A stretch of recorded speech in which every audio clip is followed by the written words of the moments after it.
Simón. Ese era el nombre que me dieron al nacer. Un nombre común, sencillo, pero mi historia distaba mucho de ser simple. Yo no era un hombre ordinario caminando entre las sombras de Judea. No, yo era fuego. Una chispa encendida en medio de un mundo que parecía haberse resignado al yugo del Imperio Romano. Recuerdo cómo olía el aire por entonces, a miedo, a cenizas, a derrota. Las calles estaban impregnadas de una tensión invisible pero constante. Cada paso, cada mirada, podía ser el último. Las botas de los soldados romanos marcaban el ritmo de la opresión, y el cielo parecía haberse olvidado de nosotros. Pero yo no me había olvidado de mi gente. Desde joven cargué con el peso del resentimiento. Lo vi todo: familias destruidas, niños hambrientos, hombres justos torturados por atreverse a creer en la libertad. Cada injusticia era una herida que me formaba. Cada lágrima, un llamado a la rebelión. No podía quedarme de brazos cruzados. No era mi naturaleza. No podía respirar mientras otros se ahogaban bajo el puño de Roma. Por eso elegí la espada. No como símbolo de odio, sino como promesa. Una promesa de que no seríamos esclavos para siempre. De que habría un nuevo amanecer. De que si era necesario, moriría por ver a mi pueblo libre. Yo era un celote, un guerrero, un defensor de la fe y de la patria.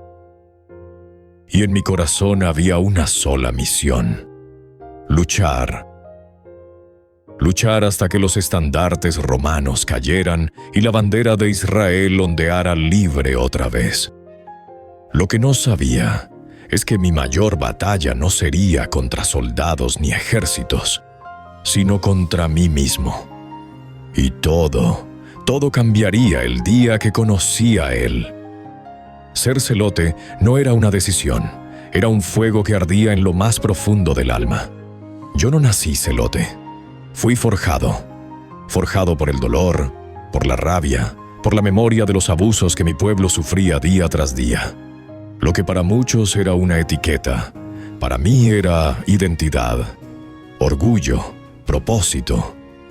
Los celotes no éramos simples rebeldes, éramos soldados sagrados, guerreros del espíritu, amantes de la libertad y de Dios. Y no nos escondíamos tras discursos vacíos. Vivíamos con una daga en la túnica y una oración en los labios. ¿Sabías que nos llamaban sicarios? No por placer ni por crimen, sino porque nuestras dagas, pequeñas, discretas, mortales, eran nuestras respuestas al terror de las lanzas romanas. Era una guerra silenciosa, una guerra santa. Atacábamos por sorpresa, en los mercados, en las esquinas, en los callejones donde nadie miraba. Pero no por odio vacío. Lo hacíamos porque creíamos que Dios estaba con nosotros, que nos usaba como instrumento para liberar a su pueblo. Cada ataque era una oración con filo, una súplica convertida en justicia.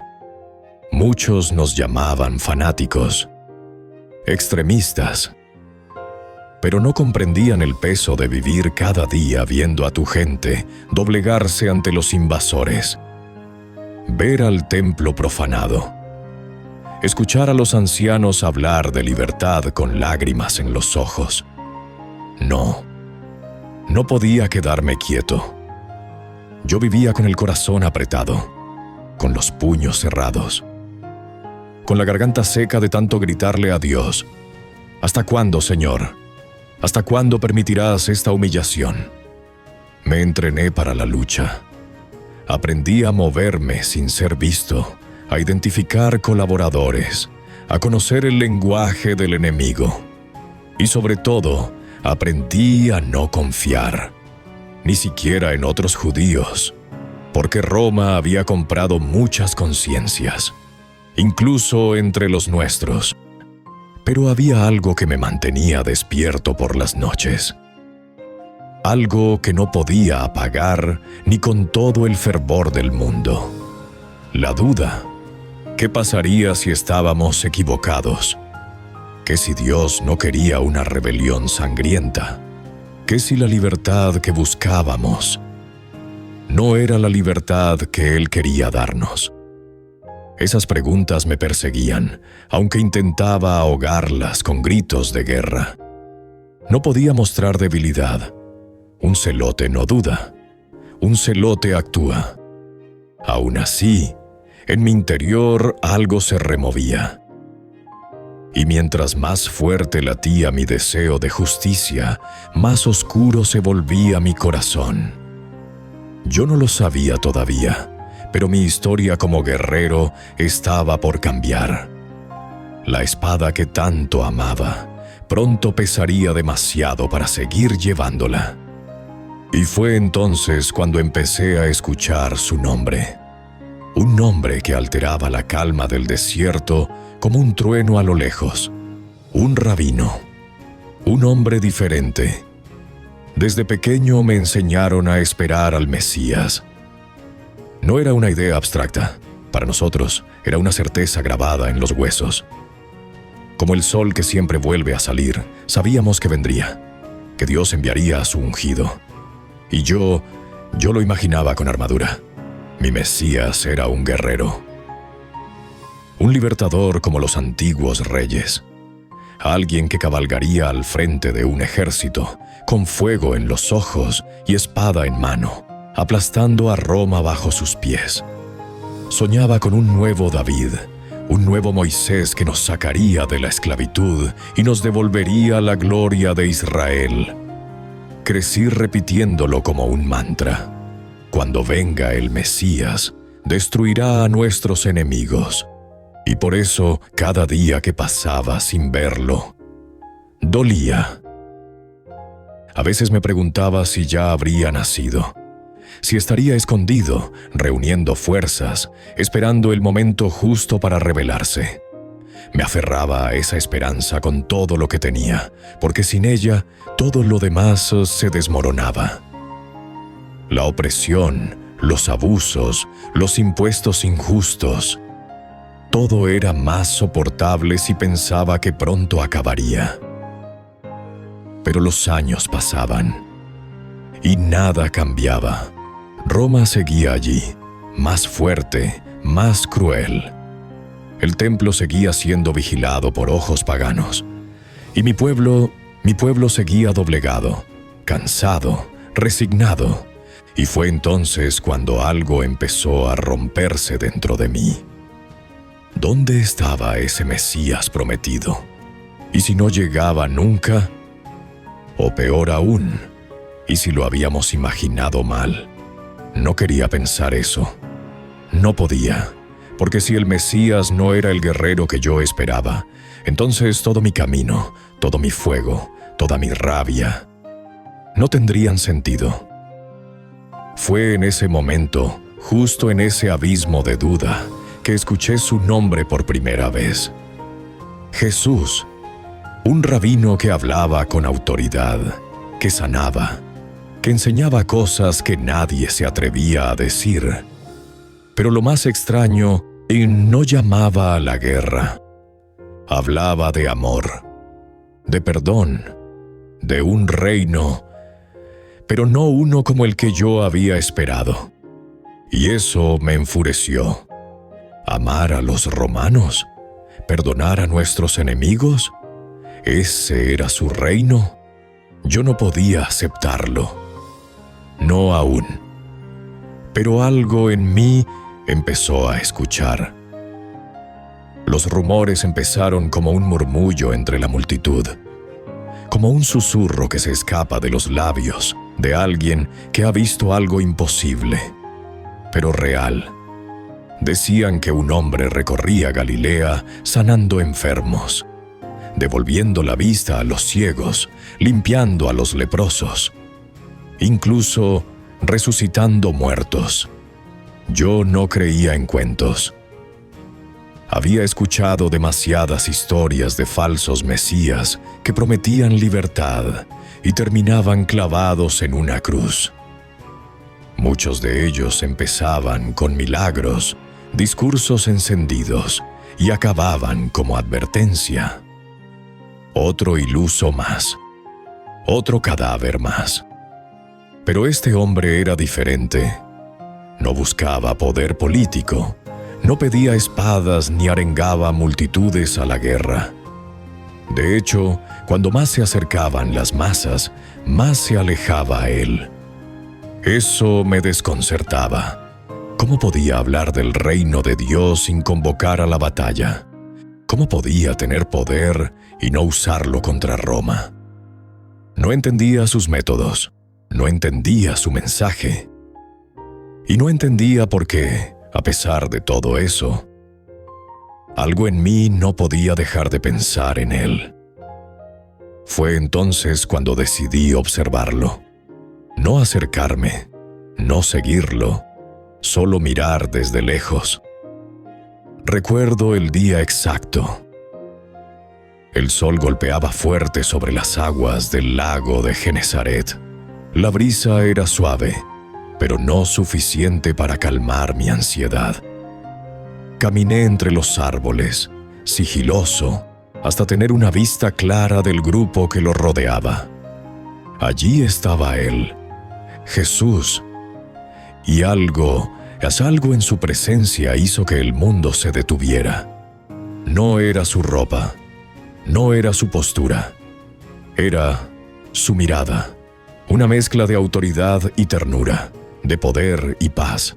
Era como si supiera quién era sin tener que decirlo, como si el universo entero girara a su alrededor, y él estuviera en completa calma. Los que lo rodeaban no eran soldados, no eran sabios, eran hombres comunes, pescadores, campesinos, gente sin prestigio, sin poder, pero en sus rostros había algo que me descolocó. Propósito. ¿Qué había visto esa gente en él? ¿Y por qué sentí que yo también quería saberlo? No lo sabía, pero ese día, sin querer, di mi primer paso hacia él. Aunque todavía no lo entendía, y aunque todavía me resistía, mi historia estaba a punto de dar un giro que ni yo podía imaginar. El lago estaba en calma, pero dentro de mí una tormenta rugía. Aquel día no había salido a luchar, ni a planear emboscadas, ni a vigilar campamentos romanos. Había salido sin saber por qué. Algo me empujaba a caminar por las orillas del Genesaret. Curiosidad, inquietud, hambre espiritual. No lo sabía, solo seguí ese impulso. Y allí estaba él, Jesús, de pie, entre un grupo de hombres sencillos. Hablaban, reían, algunos comían pan. Era una escena común, humana, pero en medio de esa simpleza había algo extraordinario, y no podía apartar los ojos de él. Me escondí entre los arbustos, como un guerrero que acecha al enemigo, pero esta vez no planeaba atacar, solo observar. Fue entonces cuando ocurrió lo inesperado. Jesús levantó la vista y me miró. No fue una mirada cualquiera, no fue un cruce de ojos accidental. Fue como si me hubiera estado esperando. Mis piernas se congelaron. Mi respiración se volvió pesada.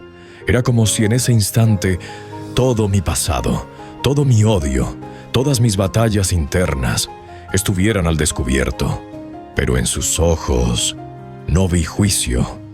Vi compasión, vi amor y lo más desconcertante, vi conocimiento, como si supiera exactamente quién era yo, como si conociera cada cicatriz de mi alma, cada noche sin dormir, cada lágrima escondida, cada asesinato justificado con la palabra libertad. Jesús se acercó, no con prisa, no con miedo, con seguridad, con paz, y cuando estuvo frente a mí, no me reprendió. No me preguntó qué hacía allí escondido.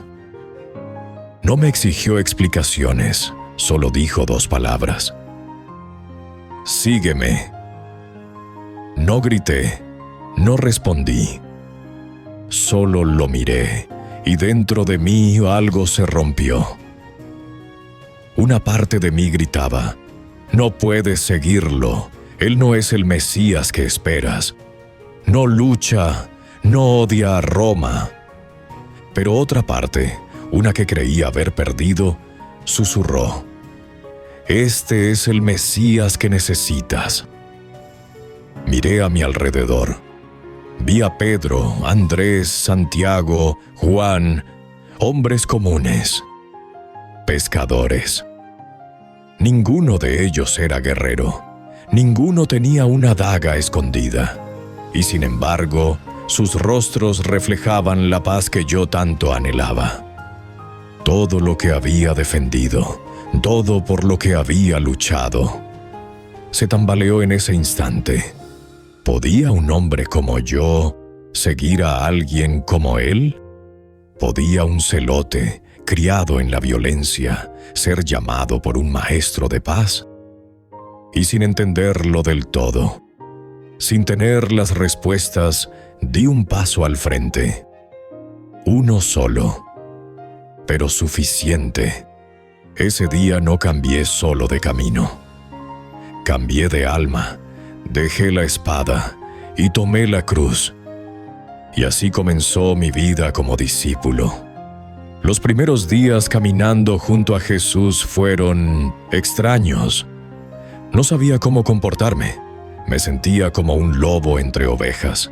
Estaba rodeado de hombres simples, pescadores con manos ásperas y corazones nobles. Yo, en cambio, venía de las sombras, de las calles donde se mata en nombre de la fe. ¿Cómo iba a encajar? Y luego estaba Mateo, un publicano, un colaborador del imperio, un traidor a ojos de mi pueblo y sobre todo a los ojos de alguien como yo. Recuerdo la primera vez que me miró, no con miedo, sino con humildad.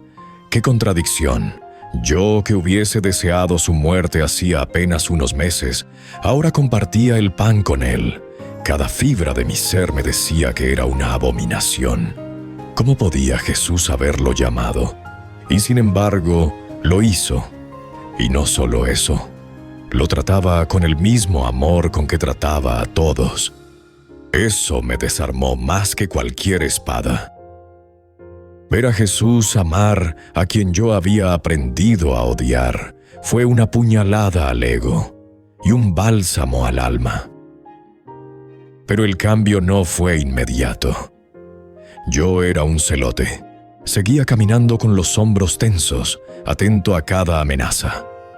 Mis reflejos estaban entrenados para la guerra, no para la gracia. Y muchas veces, mientras escuchaba a Jesús hablar de perdón, de poner la otra mejilla, de amar al enemigo, apretaba los dientes por dentro. ¿Cómo podía pedirnos eso? ¿Acaso no sabía lo que nos habían hecho? Y entonces vino el sermón del monte. Estábamos sentados en la colina. El sol caía con suavidad, y Jesús hablaba con una calma que desafiaba la urgencia de mi corazón. «Bienaventurados los pacificadores», dijo, «porque ellos serán llamados hijos de Dios». Sentí que esas palabras eran solo para mí. ¿Pacificadores? ¿Yo? ¿Un hijo de Dios? ¿Yo? Me dolió, pero no por ofensa, sino por revelación, porque en ese momento entendí lo lejos que estaba de esa bendición, lo atado que aún seguía al odio, lo encadenado que estaba al pasado. Jesús no solo sanaba a los cojos y ciegos, sanaba corazones, y el mío estaba muy enfermo. Poco a poco comencé a observarlo con otros ojos, cada gesto, cada milagro, cada enseñanza. Lo vi tocar a los intocables, lo vi llorar con los que lloraban, lo vi abrazar a los que el mundo rechazaba, y vi cómo lo hacía sin perder autoridad. Él no gritaba, no levantaba la voz. No necesitaba espadas para inspirar respeto. Y sin embargo, todos lo seguíamos. Ese era su poder. Una autoridad que nacía del amor. Un día, lo escuché contar una parábola sobre un hombre que perdonó una deuda inmensa a su siervo. Y algo dentro de mí se quebró. Pensé en mi propia deuda, con Dios, con mi pueblo, conmigo mismo. ¿Y si yo también podía ser perdonado? ¿Y si podía cambiar?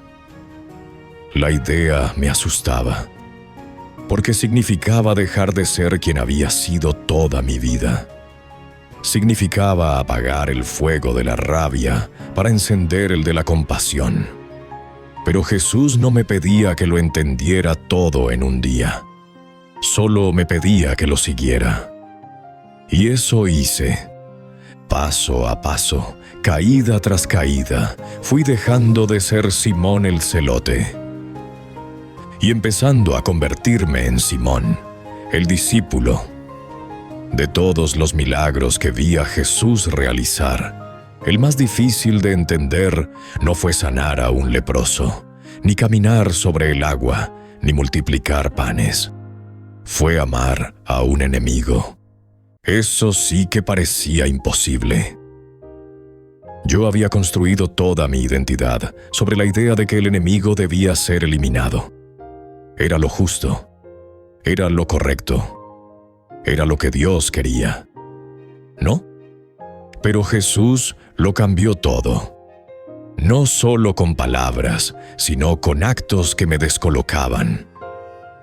Lo vi sanar al siervo de un centurión romano, un soldado del imperio, un opresor. Yo habría celebrado su enfermedad como juicio divino. Pero Jesús la convirtió en una oportunidad para mostrar amor. Lo vi hablar con una mujer samaritana. Samaritanos, otra categoría que yo había aprendido a despreciar desde niño. Y allí estaba él, escuchándola, hablándole con respeto, como si también fuera hija de Dios. Y entonces lo entendí. Para Jesús no había los nuestros y los otros. Solo había hijos que necesitaban volver al Padre. Y eso me desarmó por dentro. Perdonar a alguien que te ha herido no es solo difícil, es casi inhumano. Requiere un tipo de fuerza que no nace del orgullo, sino de la entrega total. Yo había sostenido un arma con firmeza, pero no sabía cómo sostener una mano en señal de paz. Me costó, mucho. Cada vez que veía a Mateo reír me dolía. Cada vez que un romano pasaba cerca, mis músculos se tensaban por reflejo. Pero Jesús no se cansaba de enseñarme otra forma. Una forma en la que el amor no significa rendición, sino redención. Cada día era una batalla, pero poco a poco, lo que antes me parecía una traición, comenzó a parecerme un acto de fe. Perdonar no era justificar el mal, era liberarme del peso de cargarlo conmigo para siempre. Aprendí que la mayor revolución que Jesús proponía no era contra Roma, era contra el odio, contra el ego, contra el deseo de venganza que me había consumido por años.